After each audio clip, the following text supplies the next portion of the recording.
যখনই ছেলের উট বলা হলো, ছেলেকে তিনি ডাক দিলেন।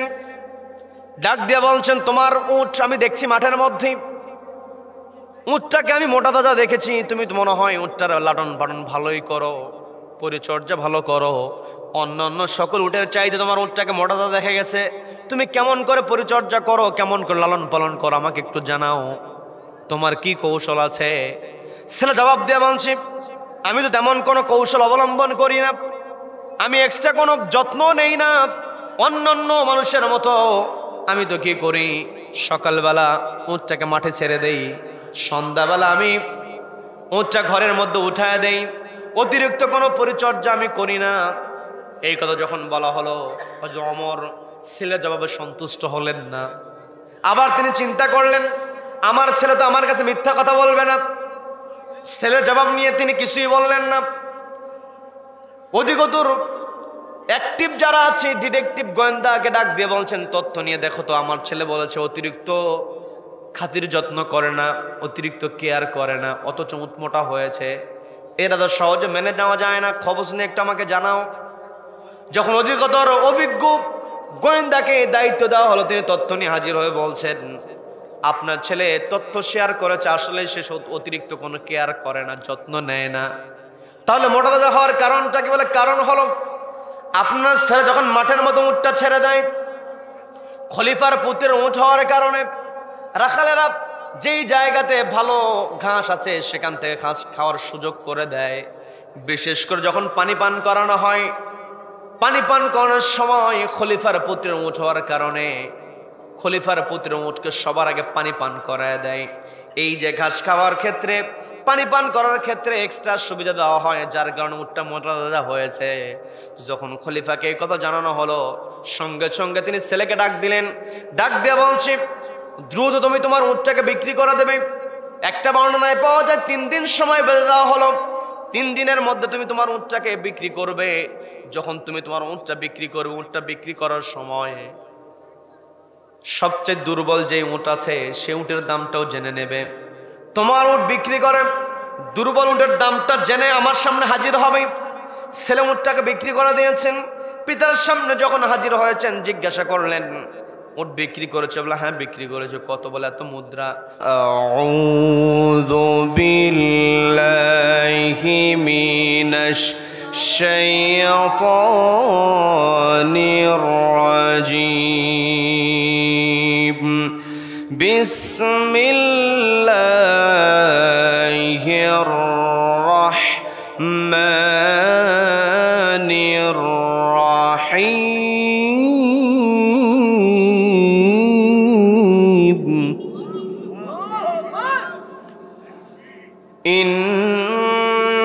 ইন্নামাল মুমিনুনা আল্লাযীনা ইযা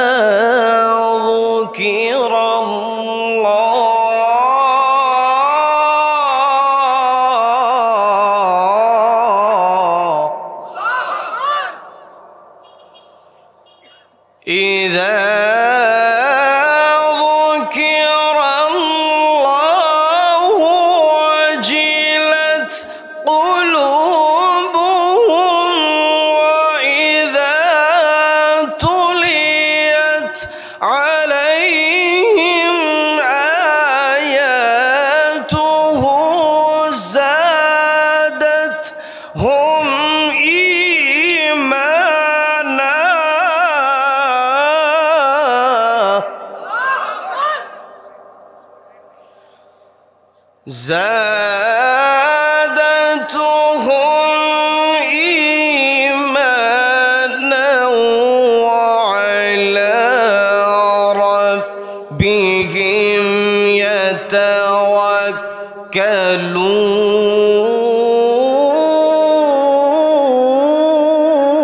يتوكلون. الله أكبر. بسم الله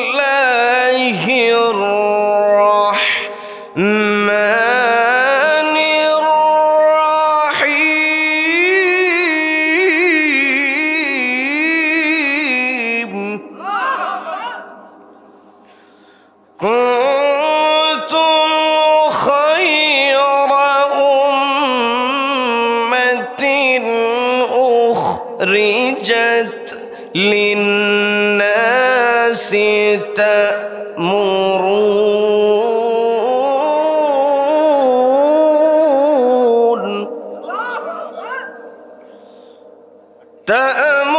تأمرون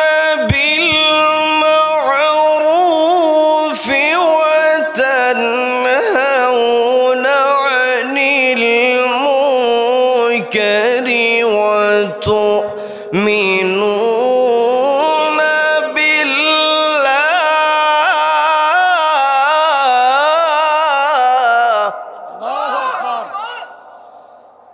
الله أكبر. بسم الله الرحمن الرحيم.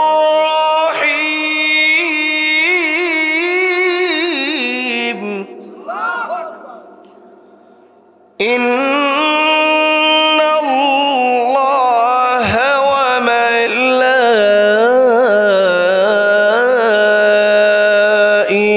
وملائكته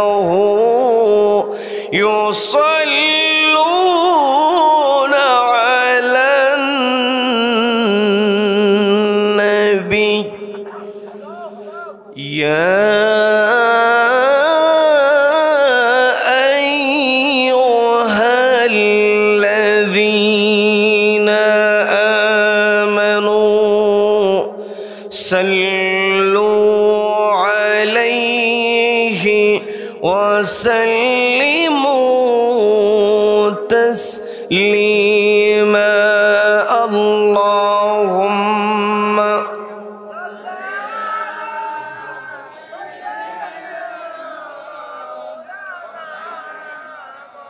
وعلى آله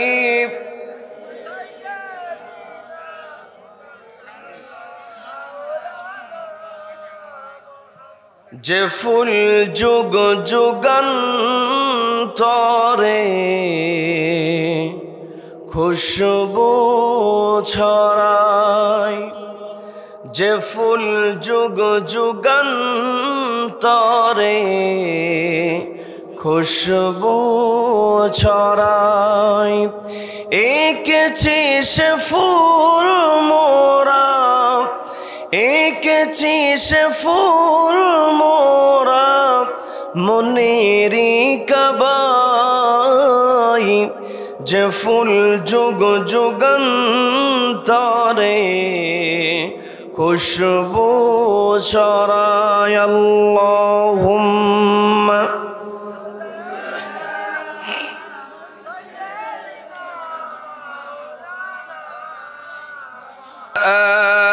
আলি।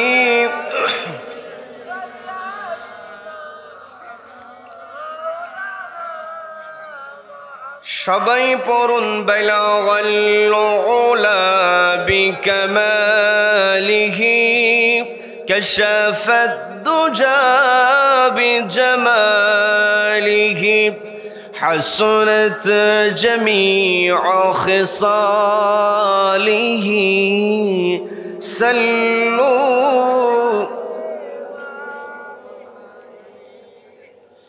বাংলাদেশের অন্যতম প্রসিদ্ধ জেলা, সীমান্তবর্তী জেলা যশোর জেলার ঝিকরগাছা উপজেলার উত্তর দেউলি মডেল মাদ্রাসা ময়দানে উত্তর দেউলি গ্রামবাসীর আয়োজনে 17তম বার্ষিকী তাফসীরুল কোরআন মাহফিলের আজকের এই রহমতপূর্ণ বরকতপূর্ণ দ্বীনি মাজলিসের সম্মানিত সুযোগ্য অনারেবল প্রেসিডেন্ট সভাপতিত্ব করছেন বিশিষ্ট সমাজসেবক জনাব ইস্কান্দার মির্জা সাহেব।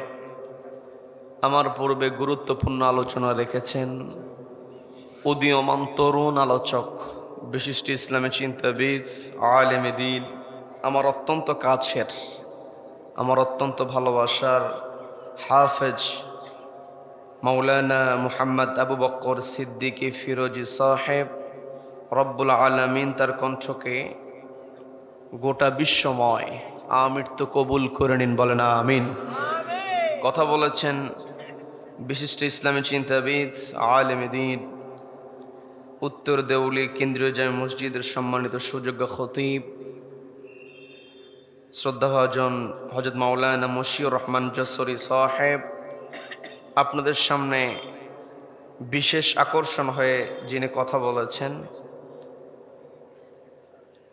অত্যন্ত স্নেহের ভালোবাসার মোহাম্মদ নাঈম হোসেন, রব্বুল আলামিন এই ছোট্ট নাঈম হোসেনকে আল্লাহ কবুল করে নিন, বলেন আমিন।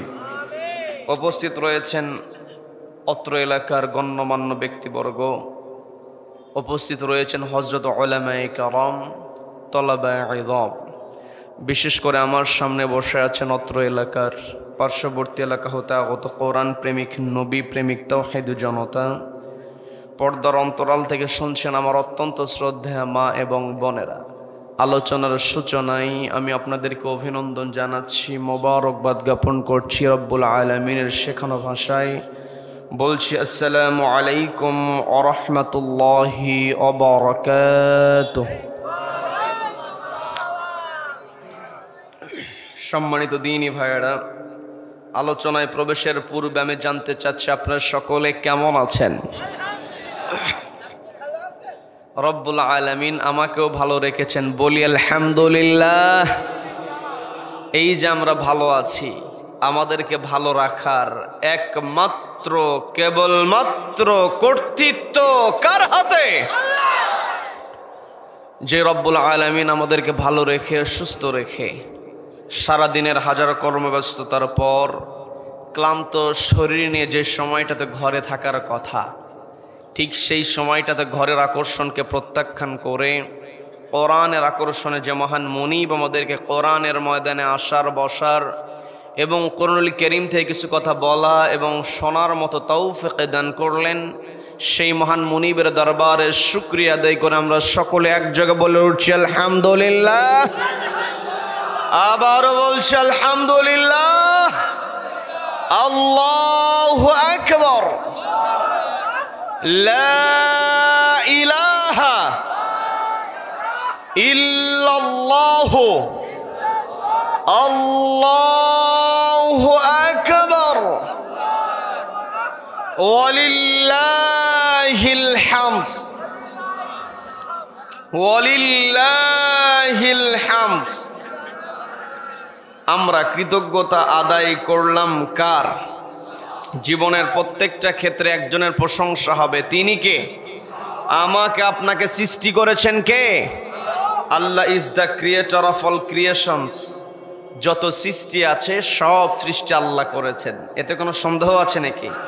কাজেই যেই আল্লাহ সব কিছু তৈরি করেছেন, প্রশংসা কেবল সেই আল্লাহরই হবে। আল্লাহ ব্যতীত অন্য কেউ প্রশংসিত হতে পারে? None can be praised, only Allah will be praised. সবাই চিৎকার দিয়ে বলেন আল্লাহু আকবার, আল্লাহু আকবার। এই যে আমরা আল্লাহু আকবার বলে আল্লাহর বরত্বের ঘোষণা দিলাম, আল্লাহু আকবার স্লোগান আমরা উচ্চারণ করলাম, এই আল্লাহু আকবার স্লোগানের সঙ্গে আমার আপনার সম্পর্ক আছে না নাই? সম্মানিত ভাইয়েরা, এই আল্লাহু আকবার স্লোগানের সঙ্গে আমার আপনার সম্পর্কটা কেমন একটু বোঝার চেষ্টা করবেন।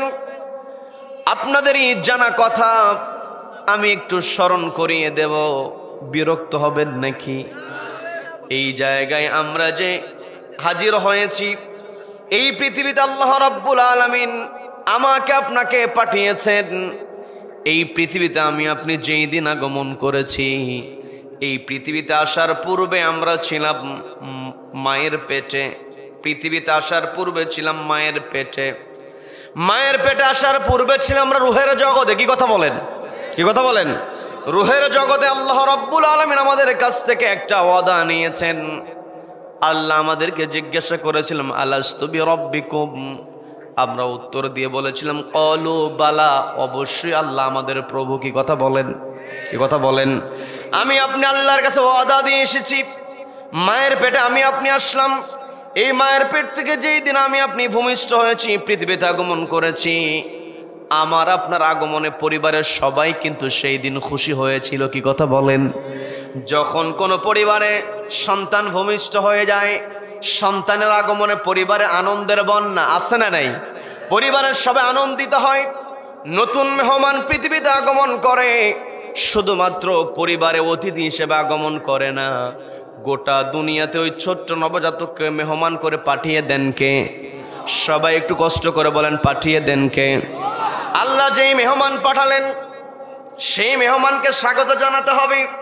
কারণ কোথাও যখন কোনো মেহমান উপস্থিত হয়ে যায়, মেহমানকে স্বাগত জানাতে হয়, অতিথিকে অভ্যর্থনা দিতে হয়। যদি অতিথিকে স্বাগত না জানানো হয়, মেহমানকে যদি ওয়েলকাম না করা হয়, মেহমান মন খারাপ করে কি করে না? মেহমান মন খারাপ করবে, মেহমানকে স্বাগত জানাতে হবে। আর যেই মেহমান রব্বুল আলামিন নিজেই পাঠিয়েছেন, সেই মেহমানকে কেমন করে স্বাগত জানাতে হবে সেটাও শিখিয়ে দিয়েছেন কে?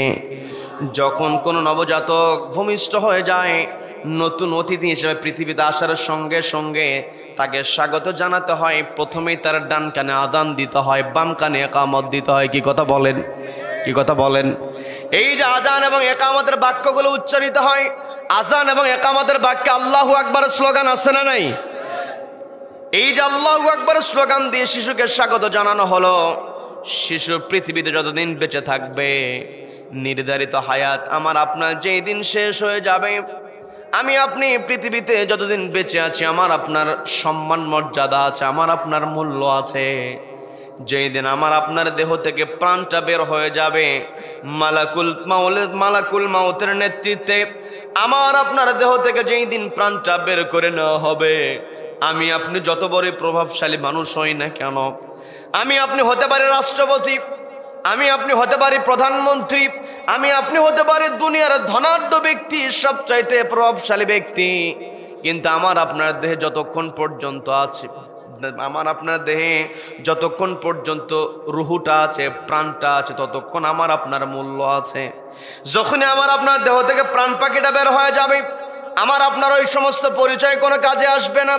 দুনিয়ার কোনো মানুষ আমাকে আপনাকে মূল্যায়ন করবে না। সবারই একটাই চিন্তা হলো, কত দ্রুত এই লাশটাকে মাটি চাপা দেওয়া যায়, কবরস্থ করা যায়। কি কথা বলেন? কি কথা বলেন? লাশটাকে কবরস্থ করার জন্য প্রস্তুতি নিতে হয়। কেউ চলে যায় গড় খনন করার জন্য, কেউ চলে যায় বাঁশঝাড়ে বাঁশ সংগ্রহ করার জন্য, কেউ চলে যায় কাফনের কাপড় কেনার জন্য, কেউ যায় কিভাবে গোসল করাবে পানি গরম করতে যায়, বড়ই পাতা সংগ্রহ করতে যায়। কি কথা বলেন? কি কথা বলেন? এগুলো সবই আমাদের জানা কথা। আমি আপনাদেরকে বোঝানোর জন্য বলছি, এই যে সমস্ত প্রস্তুতি সম্পন্ন করা হলো, গোসল করানো হলো, কাফনের কাপড় পরানো হলো, জীবিত মানুষের দায়িত্ব হলো ওই লাশটাকে কবরস্থ করার পূর্বে ফরজে কেফায়া একটা দায়িত্ব হলো, জীবিত মানুষেরা লাশটাকে সামনের কাতারে সামনে রেখে দিয়ে সবাই কাতারবদ্ধ হয়ে একটি দোয়ার নামাজ আদায় করে। সবাইকে বলতে হবে সেই নামাজের নামটা কি? সবাই একটু কষ্ট করে বলেন, নামাজের নামটা কি? এই জানাজার নামাজের মধ্যে 4 বার আল্লাহু আকবার স্লোগান আছে না নাই? এর দ্বারা বোঝা যায় যেদিন আমি আপনি আগমন করেছি, আমাকে আপনাকে ওয়েলকাম করা হয়েছে আল্লাহু আকবার স্লোগান দিয়ে। আবার আমি আপনি যেই দিন পৃথিবী ছেড়ে চলে যাব, আমাকে আপনাকে বিদায় দেওয়া হবে আল্লাহু আকবার স্লোগান দিয়ে। এর দ্বারা স্পষ্ট হয়ে যায়, মাঝখানে আমি আপনি যতদিন বেঁচে থাকবো, আমার আপনার একটাই স্লোগান হবে, নারায়ে তাকবীর। আল্লাহু আকবার স্লোগানকে অবশ্যই ধারণ করতে হবে। কি কথা বলেন? এই আল্লাহু আকবার স্লোগানকে যখন আমি আপনি ধারণ করব, আমার আপনার তখন পথ চলার একটি কিতাব থাকবে, পথ চলার একটি গাইডলাইন থাকবে। সেই গাইডলাইনের নামটা কি? সবাইকে বলতে হবে সেই কিতাবের নাম কি? এই কোরআনের মধ্যে আল্লাহ রাব্বুল আলামিন সবকিছু ঢুকিয়ে দিয়েছেন, তিবিয়ানান লিকুল্লি শাই। আমার আপনার জীবনে চলার জন্য যা যা দরকার সবকিছু কোরআনে ঢুকিয়ে দিয়েছেন কে? এই কোরআনটাকে আল্লাহ রাব্বুল আলামিন আমাদের জন্য নীতির কিতাব বানিয়েছেন। কারণ এই পৃথিবীতে আমি আপনি কেমন করে চলবো, এর নিয়ম নীতির দরকার আছে না নাই? কোরআনের মধ্যে আল্লাহ যে নীতিগুলো তুলে ধরেছেন, সেই নীতির চাইতে শ্রেষ্ঠ নীতি আর পৃথিবীতে আর একটাও হতে পারে নাকি? কোরআনের মধ্যে যে নীতি আছে, এই নীতির চাইতে শ্রেষ্ঠ নীতি পৃথিবীতে আর একটাও হতে পারে। আমি আপনি কোনো কিছুর শ্রেষ্ঠত্ব বোঝানোর ক্ষেত্রে বিশেষণ ব্যবহার করি, সেটা যে ভাষারই হোক না কেন, যে ভাষায় আমি আপনি কথা বলি, শ্রেষ্ঠত্ব বোঝানোর জন্য কিছু শব্দ প্রয়োগ করতে হয়। আপনাদেরকে আমি একটু ক্লিয়ার করে বলবো, বিরক্ত হবেন? বিরক্ত হবেন? রাজা যেই চেয়ারে বসে, যেই সিংহাসনে বসে, সেই সিংহাসন শ্রেষ্ঠ সিংহাসন, যার কারণে রাজার সিংহাসনকে বলা হয় রাজ সিংহাসন। কি কথা বলেন? রাজা যেই প্রাসাদে বসবাস করে সেই প্রাসাদকে বলা হয় রাজপ্রাসাদ, কারণ রাজার প্রাসাদটাই শ্রেষ্ঠ প্রাসাদ। কি কথা বলেন? আর রাজপ্রাসাদ যারা তৈরি করে সে মিস্ত্রি, কি তাদেরকে কি বলা হয়? রাজমিস্ত্রি। তাহলে মিস্ত্রি শ্রেষ্ঠ হলে হয় রাজমিস্ত্রি, প্রাসাদ শ্রেষ্ঠ হলে হয় রাজপ্রাসাদ, সিংহাসন শ্রেষ্ঠ হলে হয় রাজ সিংহাসন, নীতি শ্রেষ্ঠ হলে সেই নীতি হবে রাজনীতি। কি কথা বলেন? কি কথা বলেন? একটা প্রাণী হাঁস, হাঁস যদি শ্রেষ্ঠ হয় সে হাঁসকে আমরা কি বলি? সবাই বলেন কি বলি?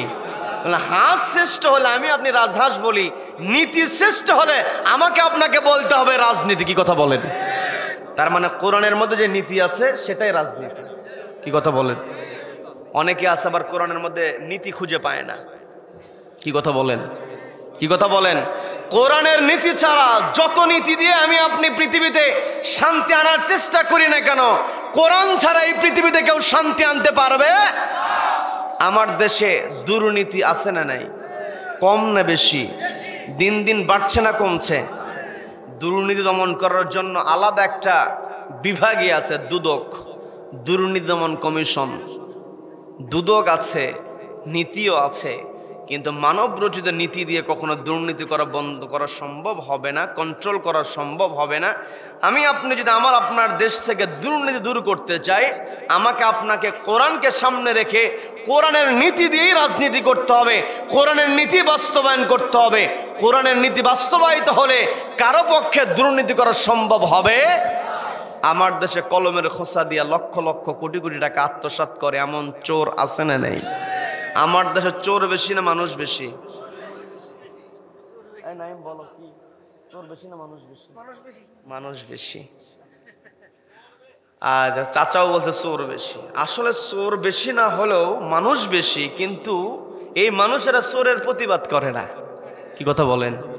কি কথা বলেন? মানুষ ঠিক আছে, কিন্তু চোরের প্রতিবাদ করার সাহস নাই, হিম্মত নাই। তবে হিম্মত হয় কখন? মুরগি চোর ধরা পড়লে, জুতা চোর ধরা পড়লে। সারা জীবন কোথাও প্রতিবাদ করার সাহস হয় নাই, আন্দোলন করবে সে সাহস তো নাই, অন্যায়ের বিরুদ্ধে প্রতিবাদ করবে সে সাহস নাই। কিন্তু যখনই দেখেছে একটা জটলা পেকেছে, মানুষ একত্রিত হয়ে গেছে, বলে কি হয়েছে ওখানে? বলে জুতা চোর ধরা পড়েছে, সবাই গুণ ধুলাই দিচ্ছে। চিন্তা করছে সারা জীবন তো কারোর ওপরে চোখ রাঙিয়ে কথা বলতে পারি নাই, কোথাও কোনো প্রতিবাদ করতে পারি নাই, কাউকে শাস্তি দিতে পারি নাই। কাজে আজকে একটা সুযোগ এসেছে, জুতা চোর মুরগি চোর যেহেতু ধরা পড়েছে, সবাই গণধোলাই দিচ্ছে, এই জায়গাতে সুযোগ মিস করা যাবে না। সারা জীবনে কাউকে আঘাত করার সাহস নাই, কিন্তু জুতা চোর মুরগি চোর দেখলে সেখানে নিজেও দুটো থাপ্পড় মেরে আসে। কি কথা বলেন? মুরগি চোর, জুতা চোর, এগুলোর প্রতিবাদ আমি আপনি করছি, কিন্তু আমার আপনার প্রতিবাদ করা দরকার ওই সমস্ত অফিসারের, যে সমস্ত অফিসাররা কলমের খোঁচা দিয়ে লক্ষ লক্ষ কোটি কোটি টাকা আত্মসাৎ করছে। এই সমস্ত চোরদের প্রতিবাদ করতে হবে, এদেরকে নিয়ন্ত্রণ করতে হবে। এদেরকে নিয়ন্ত্রণ করতে হলে কোরআনের নীতির বিকল্প কোনো নীতি হতে পারে? কোরআন স্পষ্ট বলেছে, ফাকাতু আইদিয়াহুমা, চোর চুরি করেছে, সে পুরুষ হোক আর মহিলা হোক, ফাকাতু, হাত কেটে দাও। একটা অফিসারের হাত যদি ওই সুপ্রিম কোর্টের সামনে, বাইতুল মোকাররমের সামনে একটা চোর অফিসারের হাত যদি কেটে দেওয়া হতো, দেশের বাকি অফিসারগুলো এমনিতেই ভালো হয়ে যেত। আমার দেশে মানুষের উপর জুলুম করা হয়। আপনারা যশোরের মানুষ, আপনারা আবাদ করেন, সবজির আবাদ হয়, আপনারা 20 টাকা কেজি দরে যশোরে বিক্রি করেন, ঢাকায় যাওয়ার পরে সেটা হয়ে যায় 120 টাকা, 130 টাকা। কি কথা বলেন? যশোর থেকে ঢাকায় যায়, যশোর থেকে কিনে 20 টাকা করে, সেটা ঢাকার কারওয়ান বাজার আপনি যাবেন, সেখানে বিক্রি হবে 120 টাকা। এই যে 100 টাকা মাঝখানে আসলে এর কারণ হলো মোড়ে মোড়ে চাঁদাবাজি আছে না নাই? চাঁদাবাজি যারা করে, মানুষের কাছ থেকে জোর করে যারা ছিনিয়ে নেয়, এরা হলো পৃথিবীর সবচাইতে বড় ফাসাদ সৃষ্টিকারী। কি কথা বলেন? আর কোরআনের মধ্যে আল্লাহ স্পষ্ট বলে দিলেন, সূরা মাইদার মধ্যে আল্লাহ বলে দিয়েছেন, যারা পৃথিবীতে ফাসাদ তৈরি করবে, ওই ফাসাদকারীদের এক হাত এক পা কেটে দাও। কি কথা বলেন?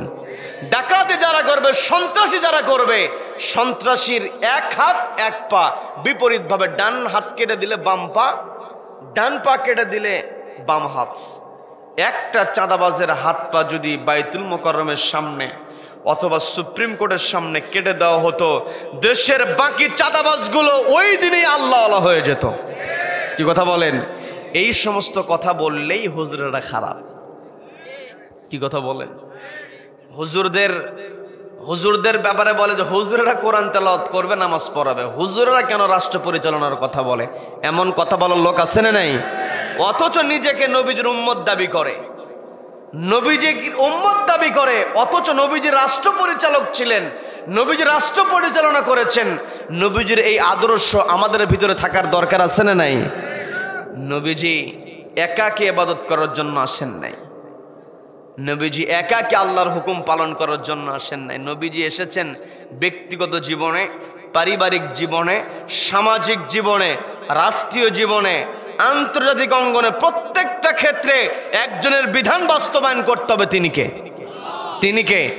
যেখানে আল্লাহর বিধান আছে সেখানে মানুষ শান্তিতে বসবাস করবে। নবীজি যখন কোরআনের দাওয়াত দেওয়া শুরু করলেন, নবীজিকে ডাক দিয়ে বলা হলো, চাচার মাধ্যমে প্রস্তাব দেওয়া হয়েছে। চাচা, নবীজির চাচা আবু তালেব নবীজিকে ডাক দিয়ে বলছেন, তোমার ব্যাপারে আমার কাছে কঠোর সিদ্ধান্তের কথা জানিয়ে দেওয়া হয়েছে। তারা প্রস্তাব দিয়েছে, তুমি যা চাও তোমাকে তা দেওয়া হবে।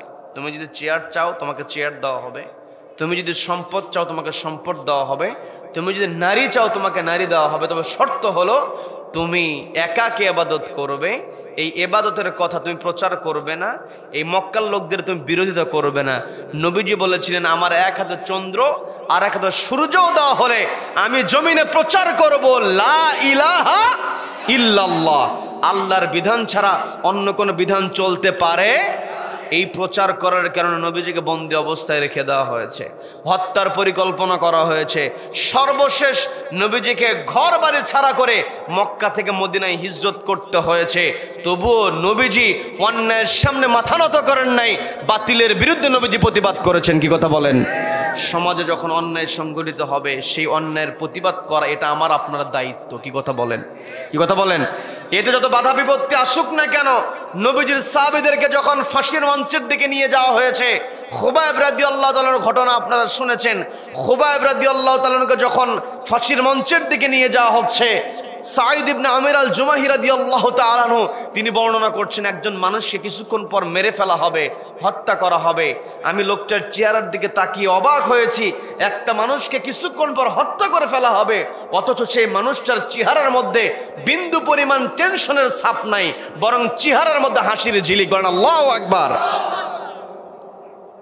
যারা আজও পৃথিবীতে খুবাইব রাদিয়াল্লাহু তাআলা আনহুদের অনুসরণ করে নবীজির আদর্শ বাস্তবায়নের জন্য এই পৃথিবীতে বাতিলের বিরুদ্ধে কথা বলবে, তাদেরকে নির্যাতন করে তাদের কাছ থেকে কখনো কোনো জালিম হাসি কেড়ে নিতে পারবে?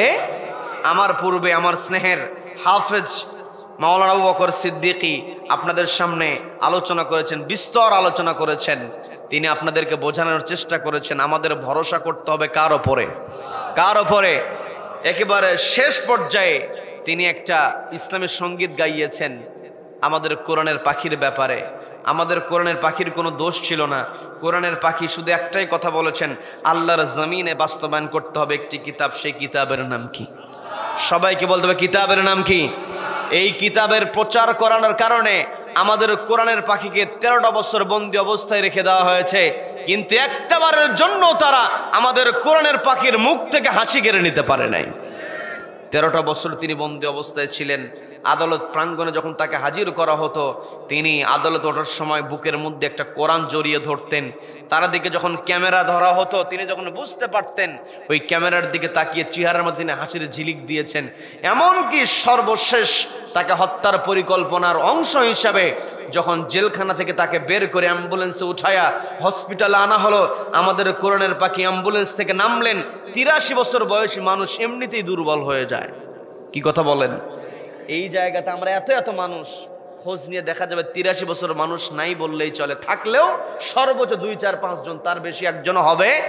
83 বছর বয়সী মানুষ এমনিতেই দুর্বল হয়ে যায়, শরীর চলে না, চেহারার মধ্যে একটা কষ্টের ছাপ দেখা যায়, চেয়ার মধ্যে কখনো হাসি ফুটে ওঠে না, কারণ দুর্বল হয়ে যায়, হাসতে পারে না, চেয়ার মধ্যে সবসময় কষ্টের ছাপ। কিন্তু আমাদের কোরআনের পাখি 83 বছর বয়স, তিনি অ্যাম্বুলেন্স থেকে নামলেন, নিজের শক্তি নাই, অন্যের কাঁধের উপর ভর করে তিনি অ্যাম্বুলেন্স থেকে নেমেছেন। কিন্তু নামার পরে সবাইকে লক্ষ্য করে তিনি যখন সালাম দিয়েছেন, সালাম দেওয়ার সময় তিনি চেহারার মধ্যে যেই হাসির ঝিলিক দিয়েছেন, এই হাসির ঝিলিকটাই হলো আমাদের জন্য অনুপ্রেরণা। কথা বলেন ঠিক কিনা? তিনি আমাদেরকে বুঝিয়ে দিয়েছেন আল্লাহর জমিনে আল্লাহর কোরআনের পক্ষে কথা বলতে হবে।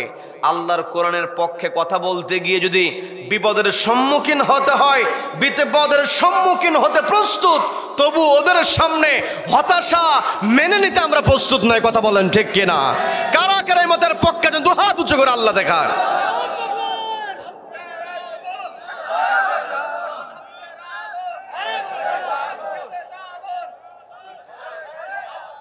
আল্লাহ আমাদের সকলকে কবুল করেন, বলেন আমিন, বলেন আমিন। আমরা এখানে বসেছি একটি কিতাব থেকে কথা শোনার জন্য। সেই কিতাবের নাম কি? সম্মানিত দিনী ভাইয়েরা, রাত অনেক হয়ে গিয়েছে, গভীর রাত, উঠতে একটু দেরি হয়েছে, নামতেও সামান্য দেরি হবে। সবাই থাকবেন তো? থাকবেন তো? দেখি তো কারা কারা চলে যাবেন। তার মানে সবাই থাকবেন। আল্লাহ আমাদের সকলকে কবুল করেন, বলেন আমিন। সম্মানিত দিনী ভাইয়েরা, এই পৃথিবীতে আল্লাহ রাব্বুল আলামিন আমাকে আপনাকে পাঠালেন। মায়ের পেট থেকে পৃথিবীতে আমরা এসেছি। মায়ের পেটের মধ্যে যখন আমি আপনি ছিলাম, তখন প্রকৃতি থেকে কোনো অক্সিজেন আমাকে আপনাকে নিতে হয় নাই। মায়ের পেটের মধ্যে আল্লাহ এমন সিস্টেম করে দিয়েছেন, মা যা খায় সন্তানের তাতেই হয়ে যায়। কি কথা বলেন? পর্দালের মা বোনেরা শুনছেন, কানটা একটু খাড়া করে শুনবেন, বোঝার চেষ্টা করবেন সন্তানকে পেটের মধ্যে নিয়ে আপনি কত কষ্ট সহ্য করেছেন। মা নিজের শখ আহ্লাদ পর্যন্ত সন্তানের জন্য বিসর্জন দিয়ে দেয়। শীতকালীন সময় মিষ্টান্ন দ্রব্য, বাড়িতে অনুষ্ঠান, বিরক্ত হচ্ছেন নাকি? বাড়িতে অনুষ্ঠান, ভালো ভালো খাবার তৈরি হয়েছে, অনেক সময় বাড়িতে পিঠা পুলির আয়োজন করা হয়। শীতকালে আমাদের দেশের মধ্যে এমন প্রচলন আছে না নেই? বাড়িতে মেহমান, সুন্দর সুন্দর খাবার তৈরি হয়েছে, মিষ্টান্ন দ্রব্য তৈরি হয়েছে, কিনে নিয়ে আসা হয়েছে। মিষ্টি খাইতে মা বড় আগ্রহী হয়, মায়ের বড় পছন্দ মিষ্টি খাওয়া। কিন্তু পেটের মধ্যে যে সন্তান আছে, সন্তানের দিকে তাকায় মা ঠান্ডা খাবারটা খায় না, কারণ মা যদি ঠান্ডা খাবার খায় সন্তানেরও ঠান্ডা লাগে। কি কথা বলেন? কি কথা বলেন? এই যে মা সবকিছু আপনি নিয়ন্ত্রণ করছেন সন্তানের জন্য। আমি আপনি যখন মায়ের পেটের মধ্যে ছিলাম, আমার আপনার শ্বাস প্রশ্বাস তখন এইভাবে চলে নাই। আমি আপনি যেই দিন পৃথিবীতে আগমন করেছি, মায়ের পেট থেকে পড়ার সঙ্গে সঙ্গে সন্তান একটা কান্না করে, চিৎকার করে। কি কথা বলেন? সন্তান জন্মের পরে ছোট্ট বাচ্চা যদি চিৎকার না করে, ডাক্তার বলে কান্না করেছিল কি না। যদি কান্না না করে এটা খারাপ লক্ষণ। কি কথা বলেন?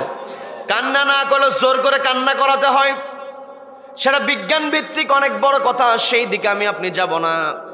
এই যে মায়ের পেটের মধ্যে আমি আপনি যখন ছিলাম, এই বিশাল পৃথিবীর ব্যাপারে আমার আপনার তেমন কোনো ধারণা ছিল না। মায়ের পেটটাকে আমার আপনার কাছে অনেক বড় মনে হয়েছে। এই পৃথিবীতে আমি আপনি বসবাস করছি, অনেক নাস্তিক মানুষ আছি।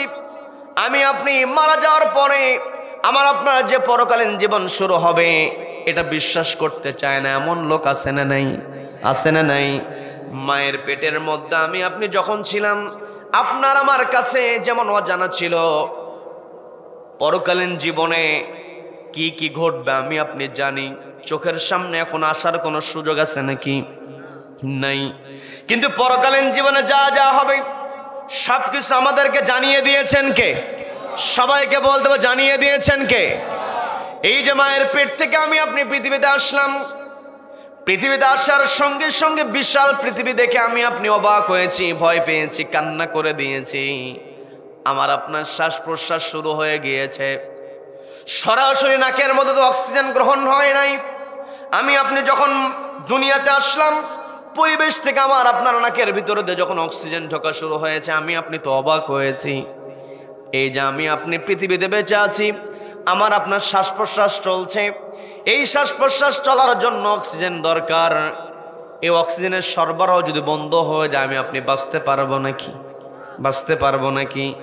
এই জায়গায় আমি আপনি এতগুলো মানুষ বসে আছি, এই জায়গায় এই এরিয়ার মধ্যে যদি অক্সিজেন সরবরাহ বন্ধ করে দেওয়া হয়, আমি আপনি 2 মিনিট 3 মিনিট সর্বোচ্চ 5 মিনিট বেঁচে থাকতে পারবো। এর বাইরে আমি আপনি বেঁচে থাকতে পারবো না। এই যে গুরুত্বপূর্ণ উপাদান, আমি আপনি শ্বাস প্রশ্বাস নিচ্ছি, এই শ্বাস প্রশ্বাস চলমান আছে। আজকে বিজ্ঞানীরা যেই তথ্যটা শেয়ার করেছে, একজন মানুষ বেঁচে থাকার জন্য পরিবেশ থেকে প্রতি মিনিটে 7 থেকে 8 লিটার অক্সিজেন গ্রহণ করে। বলেন না সুবহানাল্লাহ।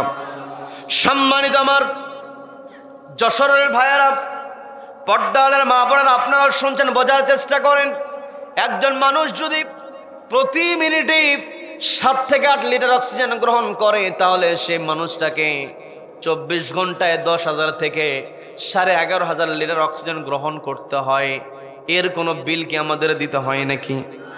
সবাইকে বলতে হবে, কোনো বিল আমি আপনি দেই নাকি?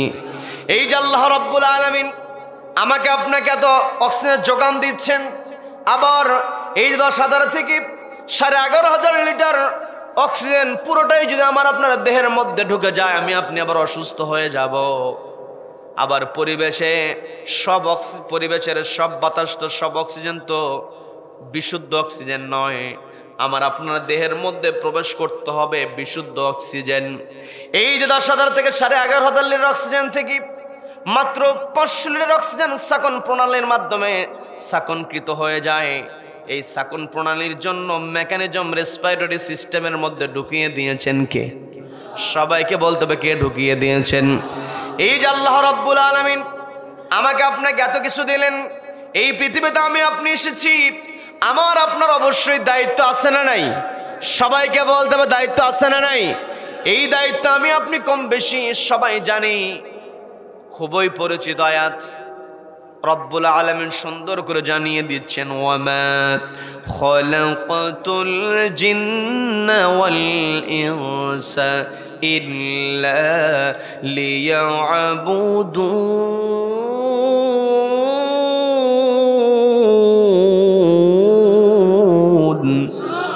আল্লাহ বলছেন, আমি মানুষ এবং জিন জাতিকে তৈরি করেছি কেবলমাত্র আমার গোলামি করার জন্য। এই পৃথিবীতে আমার আপনার দায়িত্ব হলো কার ইবাদত করা? সবাইকে বলতে হবে, কার ইবাদত? আল্লাহর বান্দা হিসেবে, আল্লাহর গোলাম হিসেবে আল্লাহর গোলামি করতে হবে, আল্লাহর ইবাদত করতে হবে। এই পৃথিবীতে আমার আপনার 1 নাম্বার পরিচয় হলো আমরা কার গোলাম? সবাইকে বলতে হবে, কার গোলাম? আল্লাহর গোলাম, আল্লাহর বান্দা। এই পরিচয়টা মোটামুটি আমরা জানি। তবে আমার আপনার গুরুত্বপূর্ণ আরেকটা পরিচয় আছে, সেটা হলো ফেরেশতাদেরকে আল্লাহ ডাক দিয়ে বলছেন, ও আমার ফেরেশতারা, ইন্নী জাইলুন ফিল আরদি খলিফা, জমিনে আমি আমার প্রতিনিধি প্রেরণ করব, খলিফা পাঠাবো। এই জায়গায় আল্লাহ শব্দ ব্যবহার করছেন, ইন্নী জাইলুন ফিল আরদি খলিফা, আমি পৃথিবীতে আমার খলিফা পাঠাবো, প্রতিনিধি প্রেরণ করব। আল্লাহ তো আমার আপনার পরিচয় সরাসরি ফেরেশতাদেরকে বলতে পারতেন, পৃথিবীতে আমি মানুষ পাঠাবো, বলতে পারতেন কি পারতেন না? আবার আমি আপনি যে সর্বশ্রেষ্ঠ সৃষ্টি, আমাকে আপনাকে আল্লাহ সম্মান দিয়েছেন। আল্লাহ বলছেন, ওয়ালাকাদ কাররামনা বানি আদম, আমি আদম সন্তানকে সম্মানিত করেছি। আমাকে আপনাকে আল্লাহ রাব্বুল আলামিন কোরআনের কোন কোন জায়গায় নাস বলে সম্বোধন করেছেন, সরাসরি মানুষ বলেছেন, কোন কোন জায়গায় আদম সন্তান বলেছেন।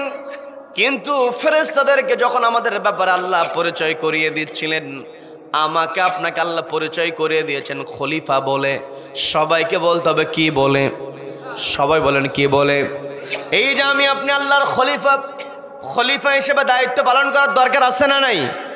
ফেরেশতাদেরকে আল্লাহ যখন বলেছেন, ইন্নী জাইলুন ফিল আরদি খলিফা, ফেরেশতারা বলেছিল, ওগো আল্লাহ, তাজালু ফিহা মান ইউফসিদু ফিহা ওয়া ইয়াসফিকুদ দিমা, ওগো আল্লাহ, পৃথিবীতে আপনি এমন কাউকে পাঠাবেন যারা পৃথিবীতে গিয়ে ফিতনা তৈরি করবে, ফাসাদ করবে, এমনকি রক্তপাত করবে। পৃথিবীতে রক্তপাত আছে না নাই? সবাইকে বলতে হবে, রক্তপাত আছে না নাই? কেউ যদি কাউকে অন্যায় হত্যা করে, সেজন্য গোটা মানব জাতিকে হত্যা করলো, বলে নাউযুবিল্লাহ। হত্যার বদলে হত্যা, কানের বদলে কান, চোখের বদলে চোখ, থাপ্পড়ের বদলে থাপ্পড়। এই যে বিচার কোরআনের মধ্যে ঢুকিয়ে দিয়েছেন কে? আজকে আমার দেশে যেই জায়গাতে আমি আপনি অন্যায় দেখছি, আমি আপনি অপরাধ দেখছি, এই অপরাধটাকে বন্ধ করা এটা আমার আপনার দায়িত্ব। আল্লাহ বলছেন ইন্নী জাইলুম ফিল আরদি খলিফা, পৃথিবীতে আমি খলিফা প্রেরণ করেছি। আমি আপনি আমার আপনার পরিচয়, আমরা আল্লাহর গোলাম, আল্লাহর বান্দা। এই পরিচয়টা আমি আপনি মেনে নিয়ে নামাজ পড়ি, রোজা করে, হজ করে, যাকাত দেই। কিন্তু আমার আপনার যেই পরিচয় আমি আপনি আল্লাহর খলিফা, এই পরিচয়ে আমার আপনার আল্লাহর সামনে যেই দিন আমি আপনি দাঁড়াবো, খলিফা হিসেবে কি কি কাজ করেছি আল্লাহ যদি প্রশ্ন করেন, জবাব যদি দিতে না পারি, জান্নাতে যেতে পারবো নাকি? সবাইকে বলবো জান্নাতে যেতে পারবো নাকি? তার মানে আমার আপনার গুরুত্বপূর্ণ পরিচয়, আমি আপনি হলাম আল্লাহর খলিফা। আল্লাহর খলিফা হিসেবে আমাকে আপনাকে অবশ্যই দায়িত্ব পালন করতে হবে। কি কথা বলেন? আমি আমার আলোচনার সূচনায় পবিত্র কোরআনের 3 নম্বর সূরা আল ইমরানের 110 নম্বর আয়াতের শুরুর দিকে খণ্ডাংশ তেলাওয়াত করেছি, যে আয়াত আল্লাহ রাব্বুল আলামিন আমাদেরকে ডাক দিয়ে বলছেন, কুনতুম খায়রা উম্মাতিন উখরিজাত লিন-নাসি তা'মুরুনা বিল মা'রুফি ওয়া তানহাউনা আনিল মুনকারি ওয়া তু'মিনুনা বিল্লাহ।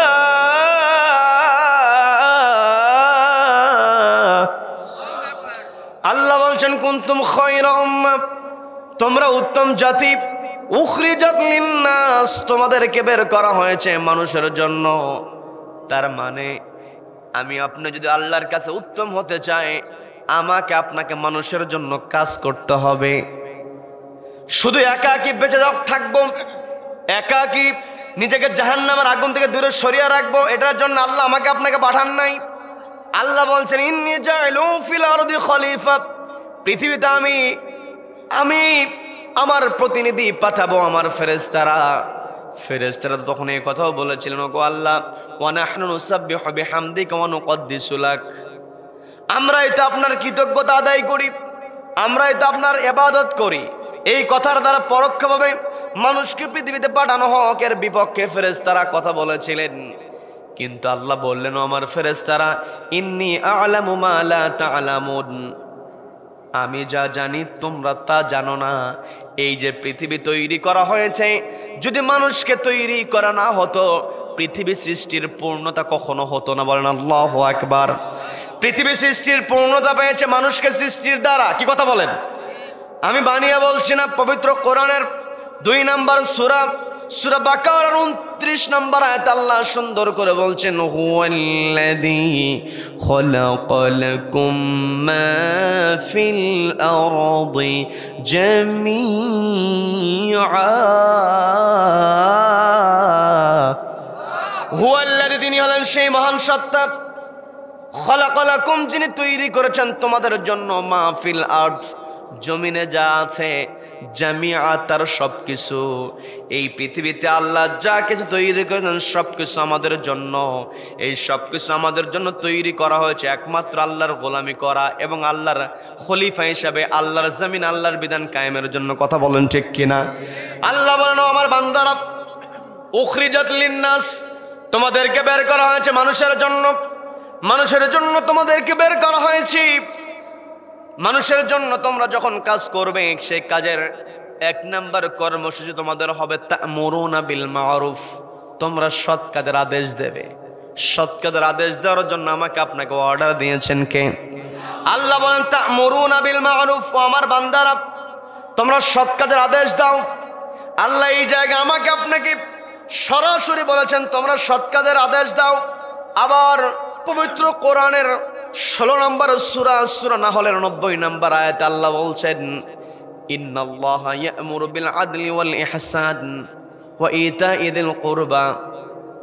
এই আয়াত প্রত্যেক জুমার দিনে ইমাম সাহেব কিন্তু সানি খুতবাতে তেলাওয়াত করে। কি কথা বলেন?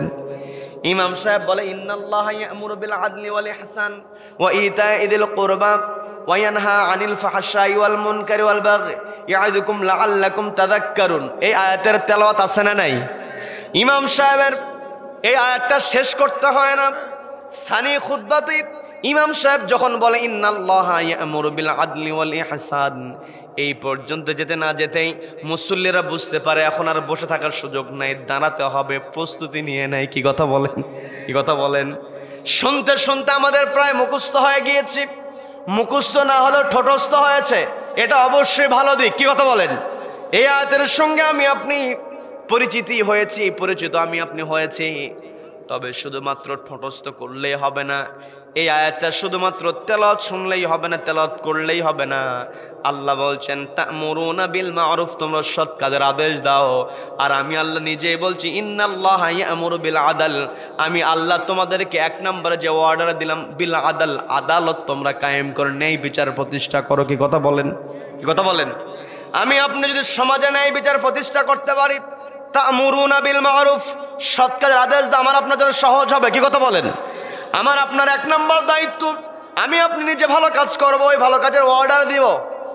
দ্বিতীয় নম্বরে আল্লাহ বলছেন সূরা আলে ইমরানের 110 নম্বর আয়াত, দ্বিতীয় কর্মসূচি আল্লাহ বলছেন ওয়া তানহাউনা আনিল মুনকার, অসৎ কাজে বাধা প্রদান করো।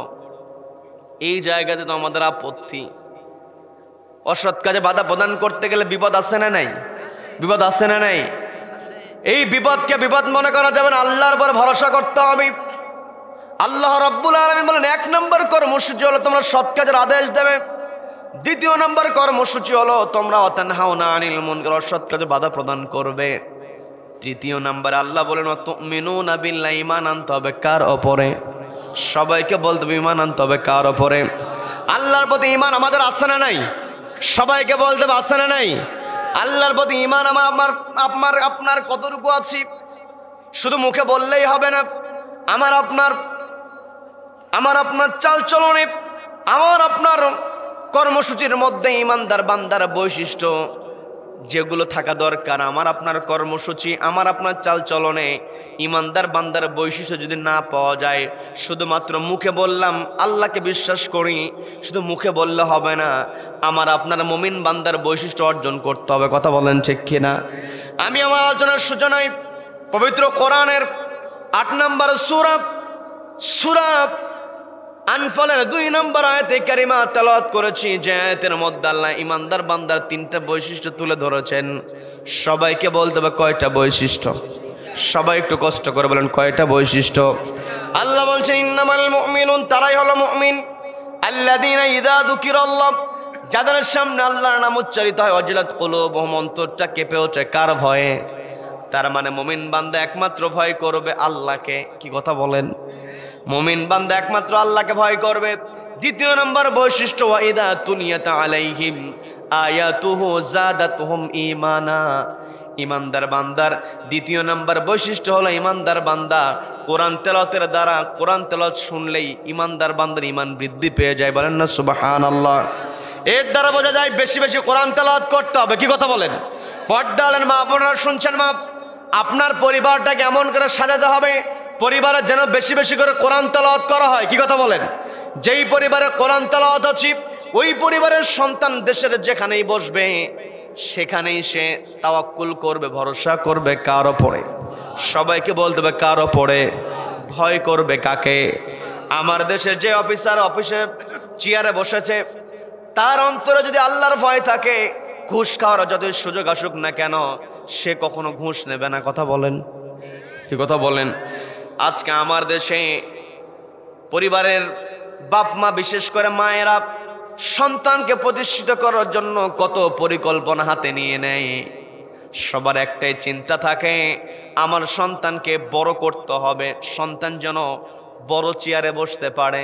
কি কথা বলেন? কি বিরক্ত হচ্ছেন? বিরক্ত হচ্ছেন? সন্তানকে আমি আপনি বড় চেয়ারে দেখতে চাই, সন্তানের সফলতা সব পিতা মাতাই দেখতে চায়। কি কথা বলেন? সন্তান সফল দুনিয়াতেও হতে হবে, আখিরাতেও হতে হবে। কি কথা বলেন? দুনিয়ার গাড়ি বাড়ি, টাকা পয়সা, অর্থ করি এগুলো কখনো সফলতা হতে পারে না। There is no success in money and wealth. টাকা পয়সা ধন সম্পত্তির মধ্যে কোনো সফলতা নাই। সফলতা হলো ফামান যুহজিহা আনিন নারি ওয়া উদখিলাল জান্নাতা ফাকাদ ফাজ।